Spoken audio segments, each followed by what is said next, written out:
meneliti dengan sesama bukti surat yang dilampirkan dalam berkas perkara maupun yang diajukan di persidangan, baik oleh penuntut umum maupun penasihat hukum terdakwa.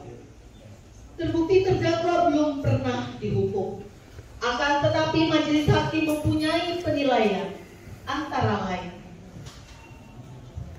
Dari sudut pandang aturan hukum atau legal justice, terdakwa tidak hanya melanggar Alkitab yang diyakininya, mengajarkan kasih dan perdamaian antara sesama manusia, tetapi juga melanggar kitab suci Al-Quran yang diyakini umat Islam dan melanggar putusan bersama Menteri Agama dan Menteri Dalam Negeri nomor 1 tahun 1979 tentang tata cara pelaksanaan penyiaran agama dan bantuan luar negeri kepada lembaga agama di Indonesia. Dari sudut pandang keadilan secara moral atau moral justice, terdakwa telah melakukan perbuatan dalam satu kehendak secara berulang-ulang berupa perkataan-perkataan terdakwa yang bertentangan dengan ajaran Islam dan menodai agama Islam, khususnya Nabi Muhammad SAW dan Tuhan Allah Subhanahu Wa Taala, mulai tanggal 30 Juni 2021, tanggal 11 Agustus 2021, tanggal 14 Agustus 2021, tanggal 17 2021, tanggal 18 Agustus 2021, tanggal 19 Agustus 2021, tanggal 20 Agustus 2020.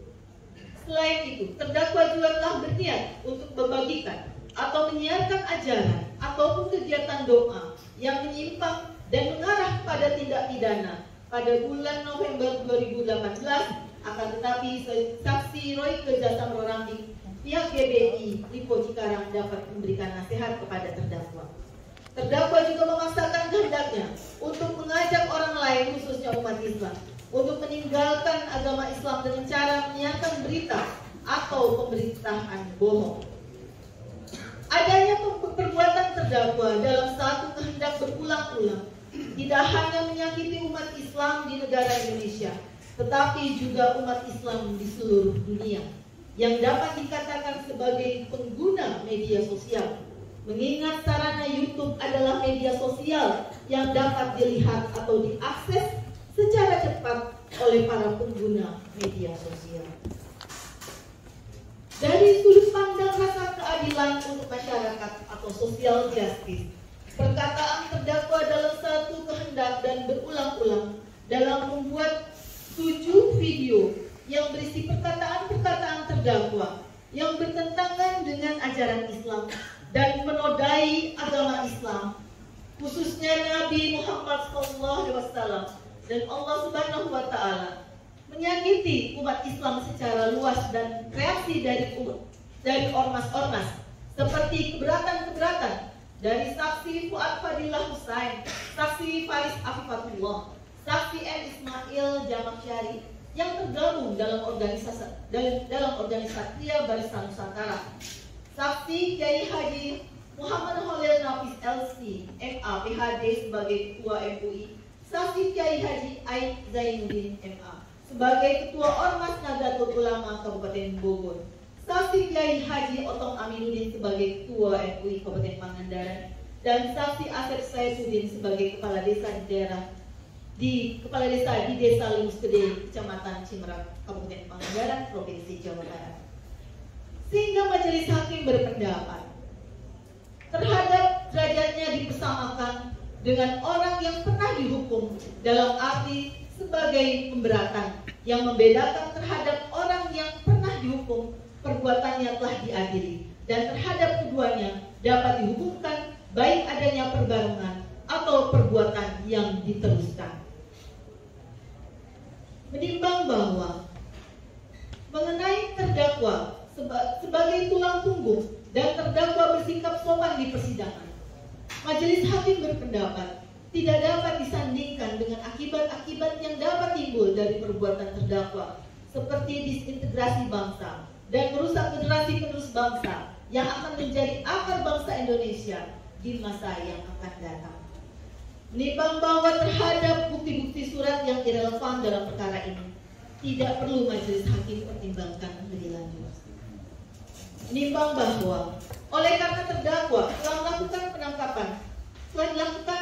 dilakukan penangkapan dan penahanan yang sah, maka masa penangkapan dan penahanan yang telah dijalani dikurangkan seluruhnya dari pidana yang dijatuhkan serta perhitungan masa pembantaran yang telah dijalani terdakwa selama sakit.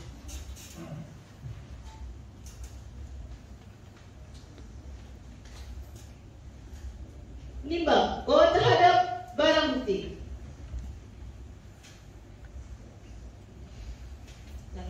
menimbang bahwa sebelum putusan ini mempunyai kekuatan hukum tetap, maka terdakwa tetap berada dalam tahanan.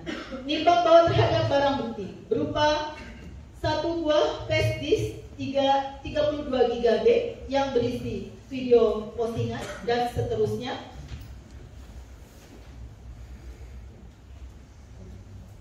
statusnya akan ditentukan dalam amar putusan di bawah ini. Menimbang bahwa terhadap bukti surat yang diajukan penasihat hukum terdakwa bertanda T1 sampai dengan T182 karena diajukan sebagai fotokopi dari suatu dokumen atau surat yang berkaitan dengan berkas perkara, maka akan ditetapkan tetap terlampir dalam berkas perkara. Menimbang bahwa karena terdakwa dinyatakan bersalah dan dijatuhi pidana, maka kepada terdakwa dibebankan untuk membayar biaya perkara yang besarnya akan ditetapkan dalam amar putusan ini. Menimbang bahwa dengan mempertimbangkan hal-hal tersebut di atas, menurut majelis hakim, pidana yang dijatuhkan terhadap diri terdakwa sebagaimana tersebut dalam amar putusan ini sudah setimpal dengan kadar kesalahan terdakwa dan mendekati rasa keadilan. Memperhatikan pasal 14 ayat 1 Undang-Undang Republik Indonesia Nomor 1 Tahun 1946 tentang Peraturan Hukum Pidana, Junto pasal 64 ayat 1 Kitab Undang-Undang Hukum Pidana, Undang-Undang Nomor 8 Tahun 1981 tentang Hukum Acara Pidana, serta peraturan lain yang bersangkutan dengan perkara ini. Mengadili. 1.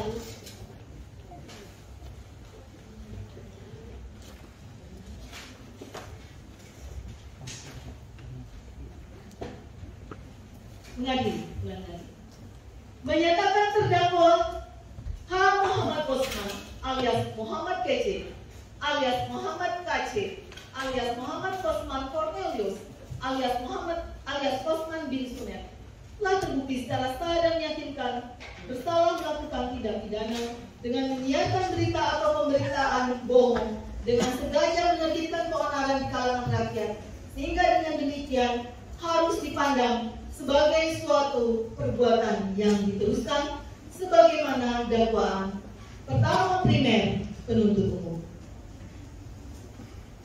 2. Menjatuhkan pidana. Oleh karena itu, kepada terdakwa dengan pidana penjara selama 10 tahun. Menetapkan pidana yang dijatuhkan dikurangkan dari masa penangkapan dan penahanan yang telah dijalani terdakwa. 4. Menetapkan terdakwa tetap ditahan.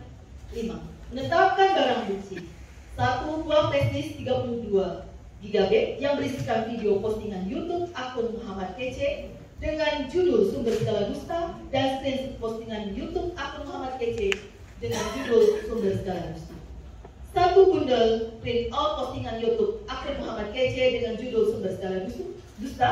1 buah SIM A H. Muhammad Kosman, 1 buah SIM C H. Muhammad Kosman, 1 buah NPWP atas nama H. Muhammad Kosman, 1 lembar fotokopi kartu keluarga nomor 3216 192303161011, 2 lembar fotokopi paspor dengan nama Kosman dengan nomor paspor A4061245, 1 buah kartu tanda penduduk NIP 3301153006680001 atas nama H. Muhammad Kosman terlampir dalam berkas perkara. 1 buah laptop merek Axio warna hitam, 1 buah laptop merek HP warna silver, 1 buah handphone merek Nokia tipe RM1035, 2 buah modem Wi-Fi merek Prolink, 1 buah recorder merek Sony, 1 buah power bank, 1 buah kartu ATM NIB nomor kartu 6018740040004695522, 1 buah kartu elektronik komuter lain, 1 buah flash disk merek SanDisk 32 GB warna hitam, 1 buah flash disk merek SanDisk 64 GB warna hitam, 1 buah Blancon Jawa warna coklat kemasan, 1 buah peci warna hitam merek Atlas, 1 buah akun Google Mail Muhammad KC 7gmail.com yang diekspor ke dalam flash disk warna merah hitam, 1 buah akun channel YouTube atas nama Muhammad KC dengan user login Muhammad KC 7@gmail.com dan password Muhammad ganti 12 beserta 7 video yang berjudul sebagai berikut: sumber segala dusta, top pengajaran jin bongkar tidak kuning, Nabi yang membunuh jin bebas dari penyakit hilang akal, hari kemerdekaan Republik Indonesia, kita kuning membingungkan, 1 buah flash disk berisi 7 salinan 7 video yang sudah dari akun channel di Muhammad KC, 1 buah handphone merek Samsung Galaxy A52 warna hitam, 1 buah handphone merek Realme P17 warna biru, dikembali 1 buah SIM card Telkomsel dikembalikan kepada saudara Mansur Febrian, 1 buah handphone merek Samsung SMD 310E, 1 buah kartu keanggotaan Gereja Bethel Indonesia atas nama Muhammad Kosman, 2 buah kartu pers hukum kriminal, 1 buah handphone merek Nokia RM1035, 1 buah handphone merek Nokia tipe RH118, 1 buah kartu ATM CIMB Niaga, 1 buah kartu CIMB Niaga, 1 buah handphone merek Realme tipe RM X3261 dikembalikan kepada terdakwa, membayarkan kepada terdakwa untuk membayar biaya perkara sebesar Rp5.000.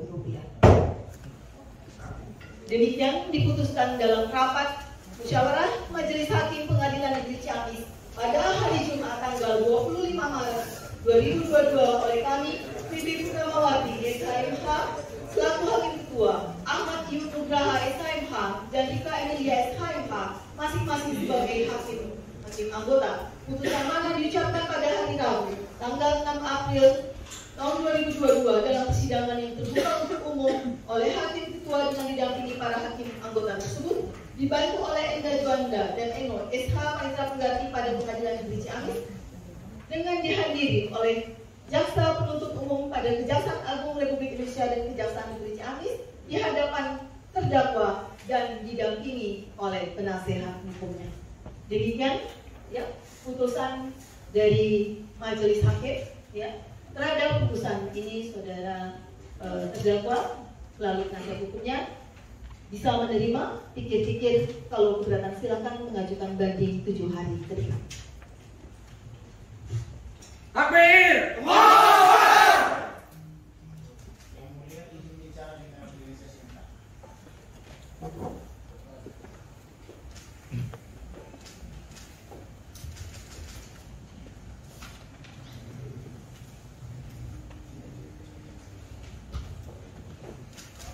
Yang mulia, Pikir-pikir ya, pikir-pikir. Dari jaksa penuntut umum, pikir-pikir ya. Sidang nyatakan selesai.